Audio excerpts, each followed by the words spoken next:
Assalamualaikum warahmatullahi wabarakatuh. Perkenalkan, nama saya Meta Anissa Rahim dari TBI 6B.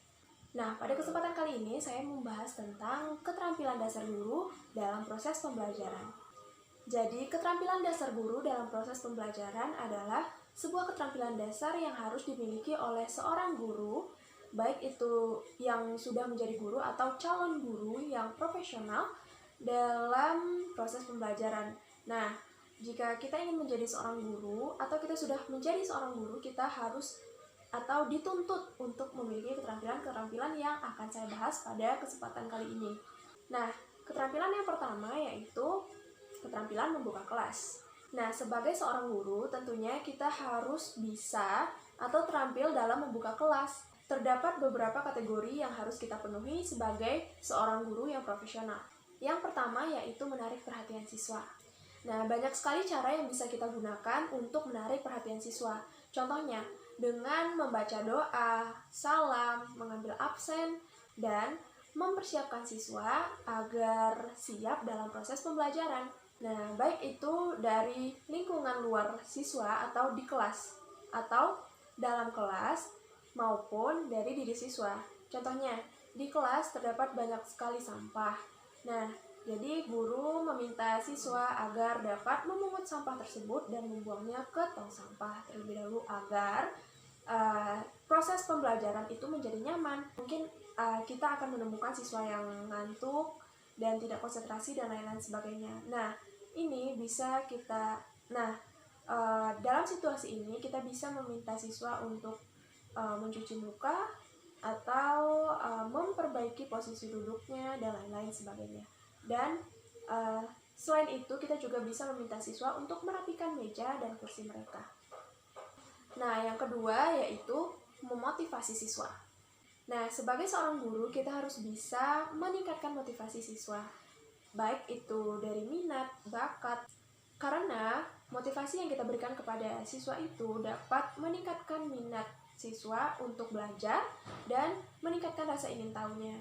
Nah, motivasi di sini bisa jadi kita memberikan seperti video, baik itu video motivasi atau video yang berkaitan dengan pembelajaran yang akan dipelajari di dalam kelas, Nah, kemampuan berikutnya adalah mengemukakan tujuan pembelajaran atau target pembelajaran. Nah, dalam proses pembelajaran tentunya ada target pembelajaran atau tujuan pembelajaran. Contohnya, kita akan mengajar tentang narrative text atau recount text atau news item. Nah, tujuan dari pembelajaran tersebut adalah agar tujuan dari pembelajaran tersebut adalah agar siswa kita mengetahui apa-apa saja yang terdapat di dalam news item. Contohnya pada materi narrative text. Jadi, di sini kita menginginkan siswa kita agar mengetahui apa itu narrative text, generic structure dari narrative text, kemudian language feature-nya juga, kemudian language feature atau fitur bahasa dan fungsi sosial dari narrative text.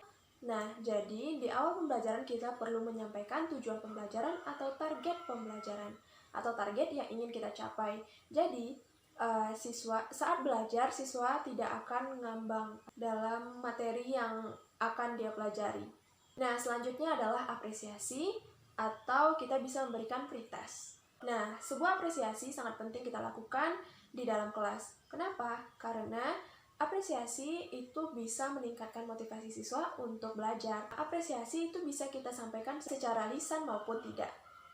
Secara lisan kita bisa menyampaikan good job students, atau secara tidak lisan kita bisa meminta teman-temannya agar memberikan tepuk tangan jika ada siswa yang menjawab pertanyaan atau yang mau mengemukakan argumennya, mengemukakan pendapatnya di depan kelas.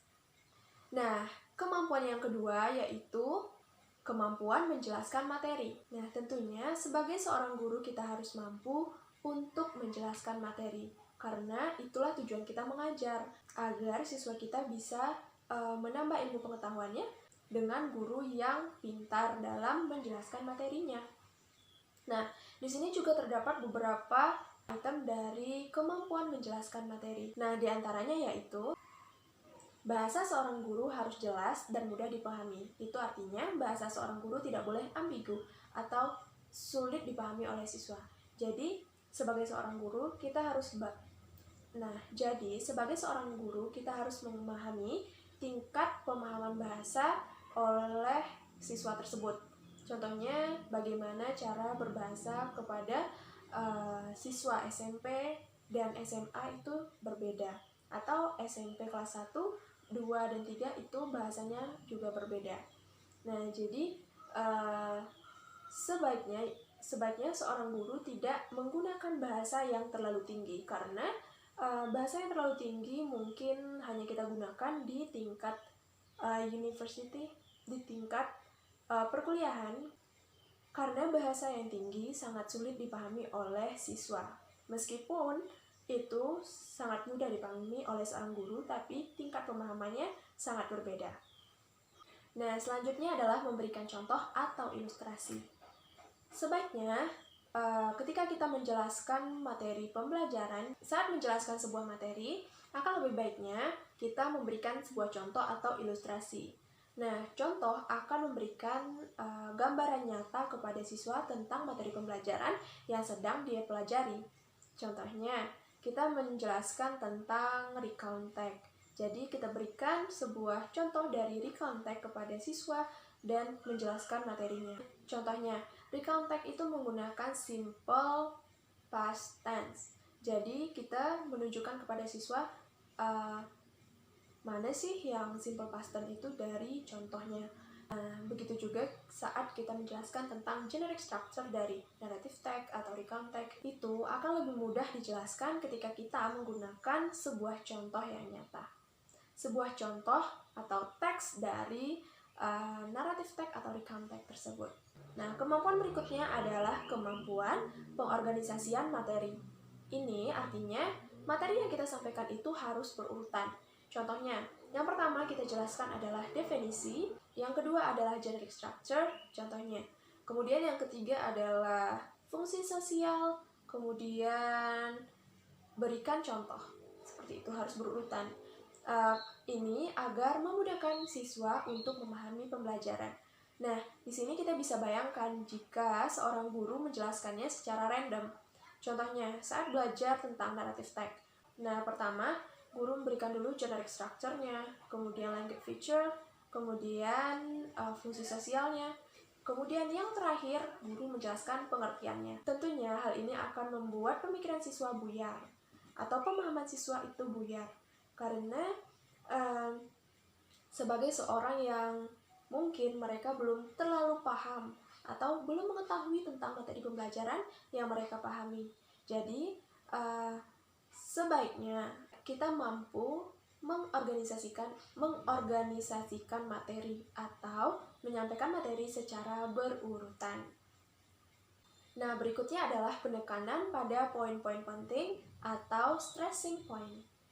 Nah, jadi saat kita menjelaskan materi, kita perlu menekankan poin-poin penting. Contohnya, definisi, jenis-jenis, ciri-ciri, dan lain-lain sebagainya. Nah, selanjutnya kita melakukan feedback atau umpan balik. Jadi, setelah kita menjelaskan sebuah materi dengan bahasa yang mudah dipahami dan juga memberikan contoh dan berurutan, kita juga perlu memberikan feedback kepada siswa. Contoh feedbacknya adalah memberikan pertanyaan singkat kepada siswa.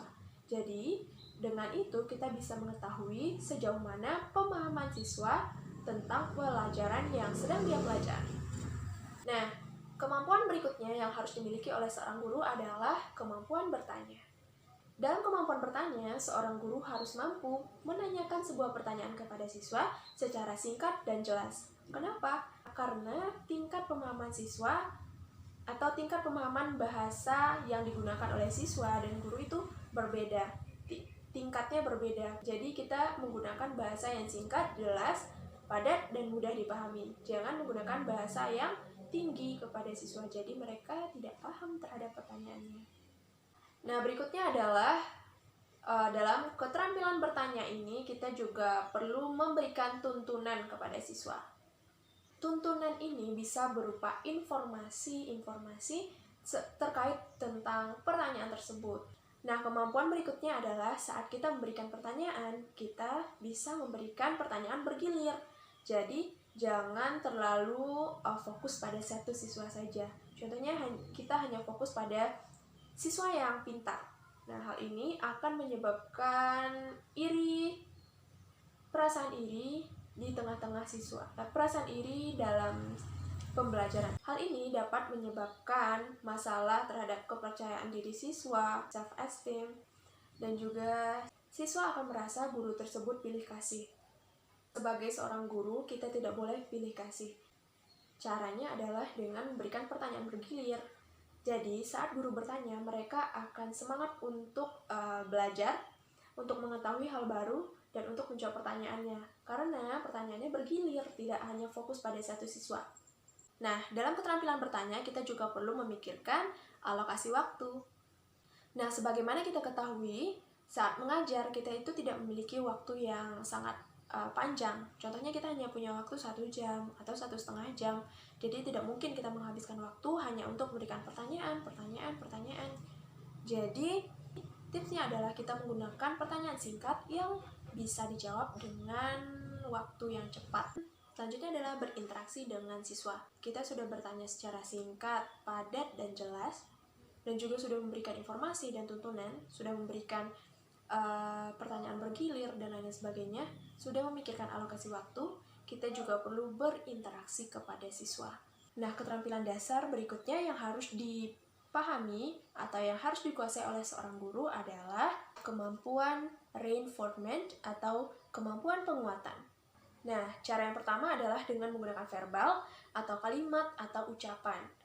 Nah, berikutnya adalah secara nonverbal. Itu bisa dengan gerak, sentuhan, atau isyarat.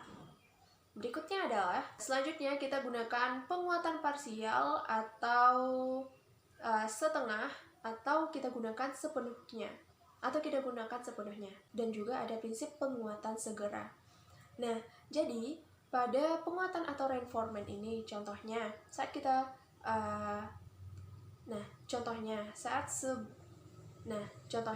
seorang siswa memberikan pendapatnya di depan kelas.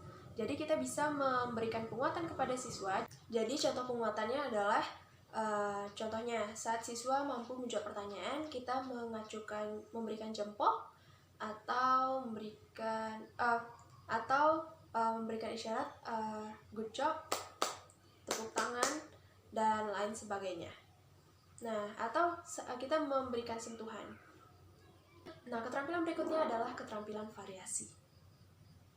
Nah, variasi itu bisa berupa variasi gaya, variasi interaksi, dan juga variasi media yang digunakan saat mengajar. Nah, variasi gaya contohnya kita menggunakan intonasi yang berbeda, atau ekspresi yang berbeda, atau kontak mata, dan diam sejenak. Kemudian pola interaksi yang kita gunakan terhadap siswa. Nah, untuk pola komunikasi yang kita gunakan kepada siswa itu bisa one way communications atau komunikasi satu arah. Contohnya saat kita menjelaskan materi pembelajaran itu terjadi komunikasi one way. Kita berbicara, jadi siswa mendengarkan apa yang kita bicarakan. Nah, selanjutnya adalah multi-way communication atau komunikasi dua arah. Nah, ini terjadi di saat tanya jawab yang terjadi di dalam kelas dan lain-lain sebagainya. Selanjutnya adalah variasi penggunaan media yang digunakan. Nah, saat menggunakan media, kita bisa menggunakan banyak sekali media untuk mengajar. Bisa menggunakan infocus, laptop, speaker, dan lain-lain sebagainya. Nah, keterampilan berikutnya yang harus dikuasai oleh seorang guru adalah kemampuan mengelola kelas. Yang pertama yaitu kemampuan mengatur kondisi fisik kelas. Nah, di sini guru bisa meminta siswa untuk merapikan meja atau merapikan kursi dan lain-lain sebagainya, atau memungut sampah yang ada di lantai ke tong sampah dan lain-lain sebagainya, agar kondisi kelas bisa rapi dan nyaman saat proses pembelajaran. Nah, Berikutnya adalah, dan itu guru juga harus mampu menjaga situasi kelas agar tetap kondusif. Nah, kondusif di sini bukan berarti kelas yang tenang, diam, dan duduk rapi. Contohnya di saat diskusi, kondisi kelas yang kondusif berarti siswa aktif dalam berbicara satu sama lain, aktif menyampaikan pendapat dan argumennya. Nah, keterampilan yang terakhir adalah keterampilan menutup kelas. Nah, di sini seorang guru harus mampu menyimpulkan pelajaran, mengevaluasi, dan follow up. Nah, di sini guru bisa menyimpulkan pelajaran yang telah dipelajari sebagai ringkasan untuk siswa. Dan juga guru juga bisa memberikan evaluasi terhadap siswa, yaitu dengan memberikan latihan dan lain-lain sebagainya, atau PR. Dengan memberikan latihan dan lain-lain sebagainya. Nah, selanjutnya adalah follow up. Nah, sekian presentasi dari saya.